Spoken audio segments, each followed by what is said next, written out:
Milwaukee, Wisconsin, home of the Bucks, the Brewers, and the site of one of the most influential labor strikes in United States history, happening at the Bayview Rolling Mills in May of 1886. On May 5, 1886, thousands of desperate workers protested around Milwaukee in their support of implementing the 8-hour workday. However, once they reached the Bayview Rolling Mills, the scene turned violent.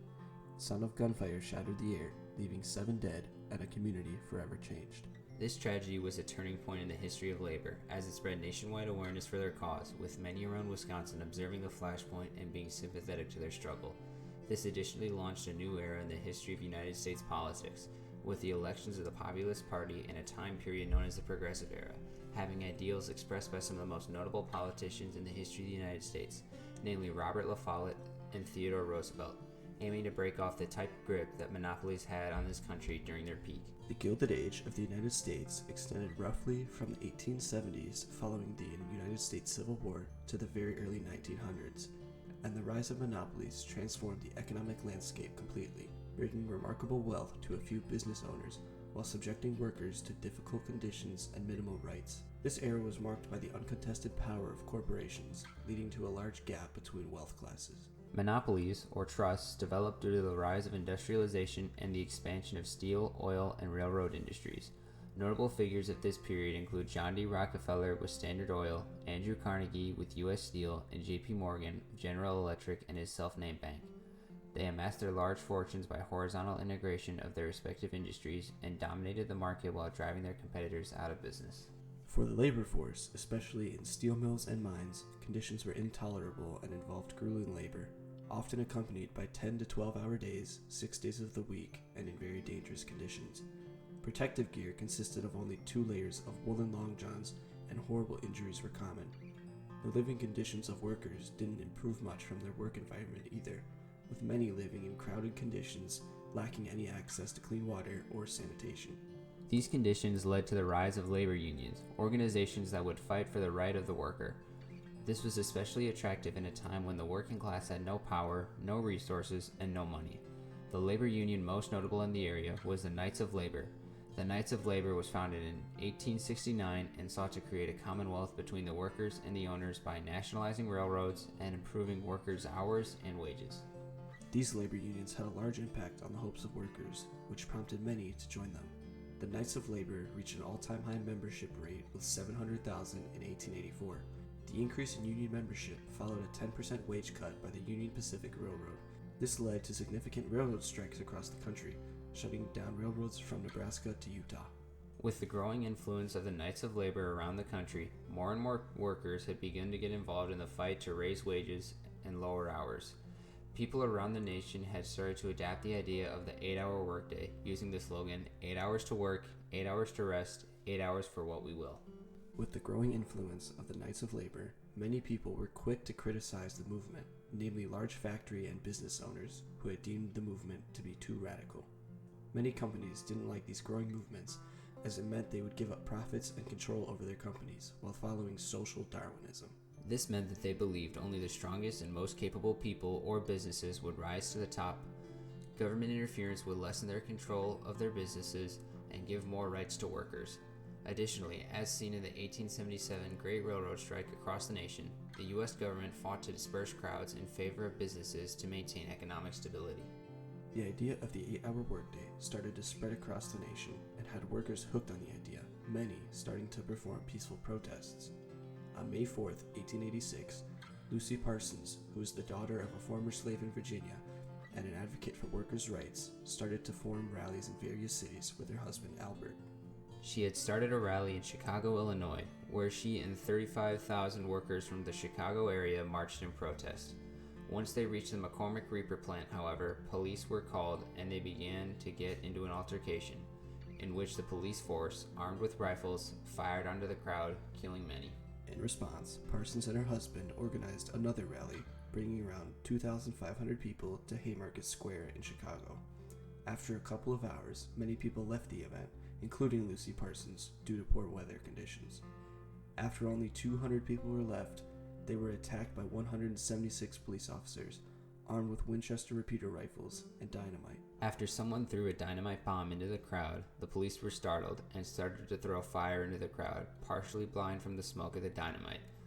This event was known as the Haymarket Affair and was responsible for the deaths of 7 police officers and 4 workers. At the same time, labor strikes were also occurring in Milwaukee, Wisconsin, with the goal to instate an 8-hour workday for a 10 hours wage. Their strikes started on May 1st, where they walked out of their jobs to make factory owners give in to their demands. This first labor strike practically brought the city of Milwaukee to a halt, as over 10,000 workers from Milwaukee Industries were on strike. The next day, on May 2nd, they hosted a parade and meeting for strikers at Milwaukee Garden, in which over 15,000 people showed up to voice their support for the 8-hour workday. 3 days later, on May 5th, a large crowd of over 1,000 Polish workers gathered at St. Stanislaus Church and protested their employer for the 8-hour workday.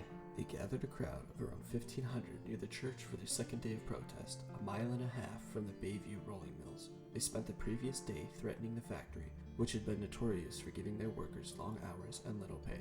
For the past 2 days, local police called for more men to help disperse the workers, starting on May 3rd with the first protests at Bayview. This is when the sheriff of Milwaukee requested Governor Jeremiah Rusk to send a militia armed with rifles to help deal with the conflicts. On the morning of May 5th, they positioned themselves on a hill near Bayview and ordered the workers to stay at least 200 yards away from the militia, who was guarding the mill.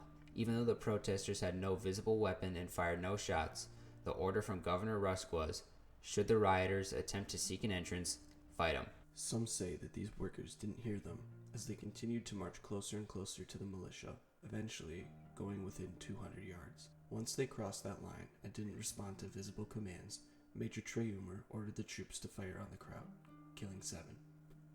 The dead included 5 workers, a schoolboy who lived nearby who was curious to the situation, and a retired mill worker in his own backyard watching the commotion. After the tragedy, workers were ordered to get back to work immediately, putting an end to the protests for the 8-hour workday, and police charging 25 men with unlawful assembly. As a result, the Bayview rolling mills also fired all Polish workers and wanted to hire new ones, as they had deemed the Polish nationality to be too radical, as most of the workers involved were Polish. Polish workers at the time were often subjected to discrimination due to their nationality and were easily replaceable. These efforts were not in vain, however, as it would end up being a turning point in both Milwaukee and Wisconsin labor. Although they stopped marching and the 8-hour workday legislation from the Common Council was repealed, their message resonated with the people. This was a huge turning point for Wisconsin, as it meant that its citizens had wanted to make a change to its labor laws, and they did. After the news of the massacre spread, people across the state and across the nation had started to become aware of the tragedy, and went to the voting booths to elect people that would put the common man's issues first. Their first opportunity was the 1886 fall elections, where the People's Party ticket notably won the congressional seat in Milwaukee with 43% of the vote, a state senate seat, most of the county offices, and 6 of 12 assembly seats from Milwaukee County, just 6 months after the protests. These actions launched the progressive era in the state of Wisconsin, which was an era of reform for both the state and the nation. These reforms would severely benefit the working class, as these reforms focused to break up the power of monopolies, mainly Vanderbilt and his railroad empire, and Carnegie and his steel empire. These policies helped Wisconsin elect our most famous politician, fighting Bob La Follette, as both U.S. Senator and Wisconsin Governor, to put the workers first with his many reforms. These reforms included raising taxes on railroads, preserving state forests, direct primaries, and an anti-war stance on World War I, but most importantly, to break up monopolies and fight for the rights of the worker. These progressive ideas impacted hundreds of thousands of people's lives in Wisconsin and the rest of the United States, helping the common man more than the top 1%.